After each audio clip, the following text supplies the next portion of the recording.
నేను చాలా వరకు వినాయకపు మండలాలు చూసి మండలం చూశాను. వినాయకపు మండపంలో చాలా వరకు దీపాలు పెట్టట్లేదు. కాబట్టి ఖచ్చితంగా ఒక గండె దీపం అనేది పెట్టండి. ఎందుకంటే ఖచ్చితంగా వినాయకునికి వెలుతురు అనేది ఉండాలి. మనకి డే అండ్ నైట్ ఖచ్చితంగా మనం ఇంట్లో ఎలా లైట్లు వేసుకొని ఉంటామో అలాగే దేవుని దగ్గర కూడా ఖచ్చితంగా లైట్ అనేది ఉండాలి. కాబట్టి గండె దీపం అనేది ఖచ్చితంగా పెట్టండి. ఇంకొకటి ఏంటంటే దయచేసి ఎవరు కూడా చెప్పులు వేసుకొని కానీ మండపంలోకి వెళ్ళొద్దు.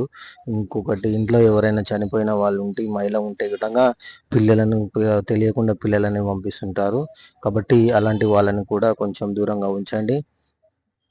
ఎందుకంటే దీని ప్రభావం మనకు చివరిలో చూపిస్తుంది. కాబట్టి దయచేసి ఇలాంటి కార్యక్రమాలని చేయకుండా వినాయకుడిని నిమజ్జనం చేసే వరకు ఎలాంటి ఆటంకాలు జరగకుండా ఉండాలని